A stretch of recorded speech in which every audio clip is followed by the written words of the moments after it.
Yo, what's up guys? Today we have the 5 best Basshead IEMs around $100. 5 spot, we have the Con from the man himself, HBB. This is the cleanest set on the list following a harmonish tuning where the sub bass is nicely controlled and doesn't color the mids, but also brings that low end energy. It's sub bass focused like the Zero, giving off a subwoofer like experience, but without the harshness from the Zero and a little more bass. Now, the only reason why it's not any higher is because it's lacking in the mid bass department where the slam happens. Vocals can sound a bit thin and light, and overall doesn't have the same enjoyments on bass heads like myself is looking for. The Con has plenty of clarity with deep, extended, and textured rumble, but it just doesn't feel as complete as some of the other sets because it's lacking that mid bass for drums and other aspects of the song, which drives the momentum forward.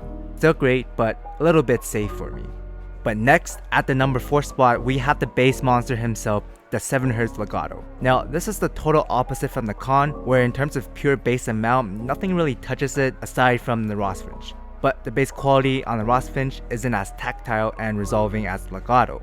So if you love huge amounts of bass and love cranking up the volume and getting immersed in the music, then the Legato is gonna satisfy your bass head cravings. And if you're on a budget, then the Rossfinch works as well, but just less refined.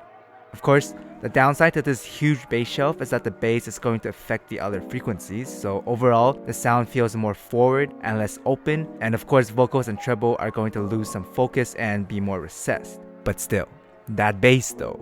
Anyhow, moving on, at the 3rd spot, we got another IEM from Chris, and that is the Blon Z300. Now, it's not going to be over the top like the Legato, but it fills in the mid bass of the Con, so it has the slam and rumble, but also strikes a nice balance between the treble and vocals. The subwoofer isn't going to be as deep and subwoofer-like versus the Con, and it doesn't slam as hard as the Legato, but it does take aspects from both and combines them to be a better all-rounder. So it gives you that bassy and warm signature without gutting other parts too much. And yeah, it does replace the QKZ HBB and Blon 03 for me. Next, at the number 2 spot, we got the legendary, the OG, Sony MH755/750s. Yeah, it's still that good after all these years. Basically, it's a more exciting Z300, more sub bass, more mid bass, and vocals pop out more, giving it that V-shaped signature.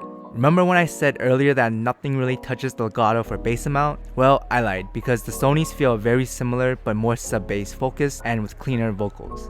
Now, the Legato and Rossfinch is still gonna slam harder because the upper mids are less emphasized, which shifts the focus onto the low end. But if you want huge sub-bass and mid-bass without sacrificing the vocals, then this is it. If you can find any real ones left, that is. Good luck. Now, before I reveal the top dog, I like to mention some newer sets that came out and why they didn't make it. First, we have the Piccolo, a warm signature with nice bass texture but overall less engaging with harsher dynamics and sharper treble compared to the Z300. It's good, it's decent, but it doesn't do anything special to justify being in the top 5. Chris pretty much made a better version of it, so yeah. Next, we got the Simcard EWP100, and I actually really enjoyed this. It's natural, with good vocals and treble dynamics for its price, but it's not a bass set, so that's why it's not on the list. The Simcard is more in line with the Holas and Wanars of the world, and maybe my favorite among those, but I'll have to test more. Then finally, we have the Pecker from KB Ears. Yeah, not the best. The dynamics are very bad, imaging feels wonky from peaks in the treble, mids are recessed but bass is also bloated. I don't know man, hard pass on the Pecker. But finally, at the number 1 spot, we got the Kiwiers Quartet. Now, these aren't sub-bass or mid-bass monsters, but the quality, the texture, the speed, and resolution of the bass is unmatched at its price. It also has 4 different sounds you can try, which just adds to its value, and it doesn't sacrifice much of the upper mids or treble to get there. Fairly smooth on the down-down and up-down configuration, so I think it's a great all-rounder with lots of variety. And of course, every IEM mentioned here aside from the Con will have some sort of masking or coloring. This is a base tier list, so that's kind of expected. And if you are curious about the EA500, stop, just save up and get the Quartet. It's pretty much an upgraded EA500 but with more tuning options. So save your money and go check out this